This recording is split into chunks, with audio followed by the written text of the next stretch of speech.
Today, we would continue the story of Kala and Pasaya. Tungnaan ako sa ila, pila ka minutes mi nagpinugsanay aron masulti lang jud niya. Hangtod sa na corner nako siya. Sa iyang kwarto an wala na jud nako gipalagpas ang time gyud. Niharang ko sa may pultahan. I begged aron musulti lang jud siya. I even cried in front of him.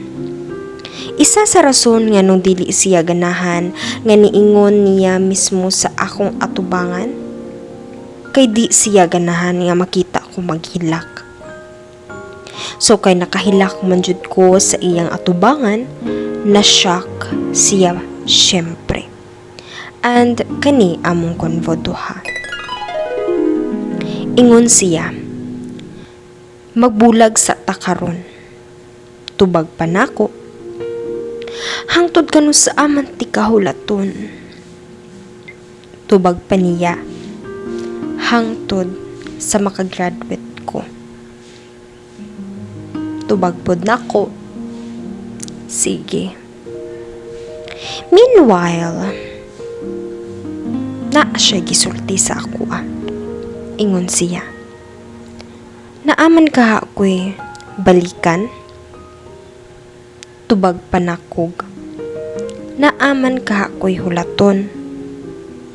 And nag-end up ra sa wala lagita kabalo sa puhon.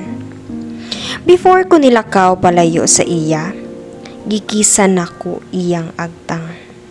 And he kissed mine sad. And he hugged me and dictated those 3 words. I love you. Niuli ko nga medyo nigaan akong pamati kay naghatagay man mig assurance duha. Sa pila ka days nga wala mi nag-communicate, dili ko mapakali. Lisod og sakit kaayo para sa ako ang sa una nga permi nako ka-chat gina-ignore na lang ko. One time natingala ko sa iyang mga shared post. Nganong murag ga single posting naman ni. Nganong proud man ni nga single na. Naknampo siya.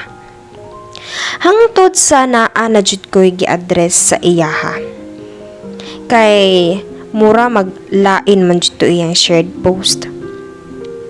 Gi-address na ko sa iya ang nag-end up nga nag-away rami. Giingnan ko niya nga pasagdan ra daw nako siya sa mga shared post niya. Pero lain man jud to para sa ako nasakitan jud ko. Hangtod sa nag-decide siya nga i-block daw nako siya. Pero dili man ako na kaya, so siya nag-block sa ako. Gi-block jud ko niya. Gipa-block jud nako tong duha nako ka account aron dili na jud ko makakita sa iyang mga shared post. Sakit na pud kayo akong heart ana na time. Mura ko nag-antos sa sala nga wala nako buhata. Nakaingon ko unfair jud sa ako ang kalibutan ana nga time. Pila na ka days nga wala na ko'y communication sa iya. Ni kung magkita mi kay dili na mi magtinagdanay. Mahadlok sad ko mag-una-una og tagad kay basin. Maulawan ra ko kay di ko niya tagdon. Until kisulsul ko sa kong barkada. Ana siya. Naadji nakabet sa imo oy. Tubagsad pud nako. Dili sa ko ana kasakit pa gani akong heart. Tubag pa niya. Buang, alangan naman magpalugmo ka ng ex nimo. Murag, tama man sad. Ginapalayo na gani ko niya. Ginaingnan ko niya nga dili na daw ko muasa o dili na daw ko mag-expect. Lugmok, judsad ko sa akong ex that time. Kay wala joy adlaw nga dili ko maghilak. So ako gitry nako. Ga-entertain ako siya, pero akong plano chat-chat lang jud. And aron para dili siya mas ma-false ako ang ginatapik, ako ang ex. Hangtod sa naundang mig chat-chat tungod sa akong nakita. Nagpahuot jud siya sa akong dughan. Napanganlan ako siyag cheater, which is si Pasaya ato na time. Pero dili man sa to gawa-gawa lang. Nag-guilty ko sa part nga gipost nako and gidelete nako dayon. Nasuko siya sa ako, ato og taman.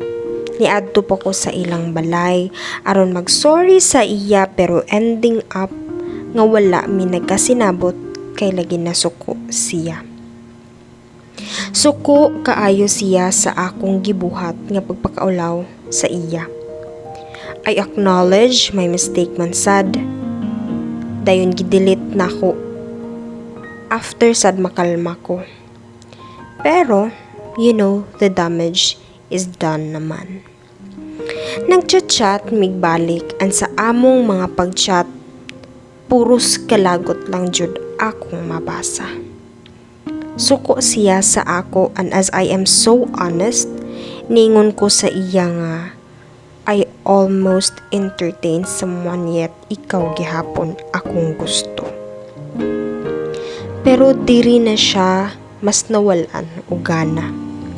Amot nga nung suko kaayo siya sa akong gi-admit ana nga time nga ginapalayo na jud ko niya man ana nga time. Pero ana siya, nag-hold daw siya sa promise. Pero sa akong nabuhat, feel na ako natubag ratong ingon ako sa iya nga naaman kaha ko'y hulaton. Kay lagi, ginapalayo na ko niya. Mas nasuko pa siya sa part nga nangayo ko tabang sa isa na mo kakuya. Nagpa-help lang jud ko aron ma-okay me. Pero ending up, wala siya ganahe sa akong gibuhat. Nagabeg gihapon ko sa iya, pero iyang permi ginaingon kay dili na daw siya. Ihatag na lang daw nako sa lain akong love and many more. He even said that wala na daw siya pagkagusto sa ako. Malain ra ko magunahuna ba? Nagpakatarong jud ko sa iya and I gave all the love he deserved, pero tungod sa akong mali nga nabuhat kay nalimtan niya tanan akong kamaayo sa iya. Sa 1 month na mo nga pagbulag, nagparamdam ko sa iyag balik.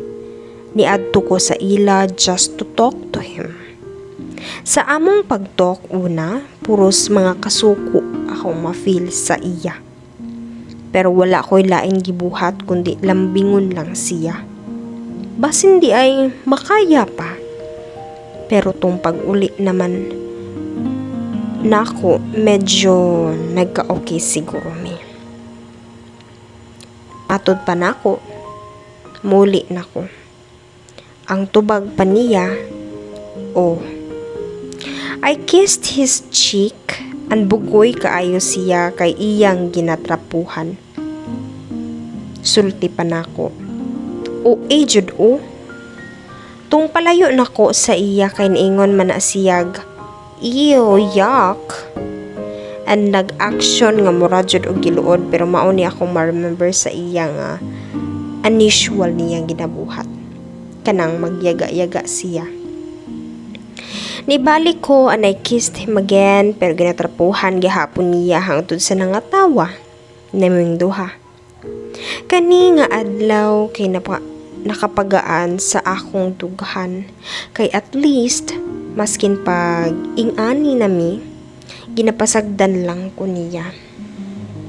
Giingnan sad nako siya nga pasagdan sa ko niya nga mag-ingani kay wala pa jud ko nahurot.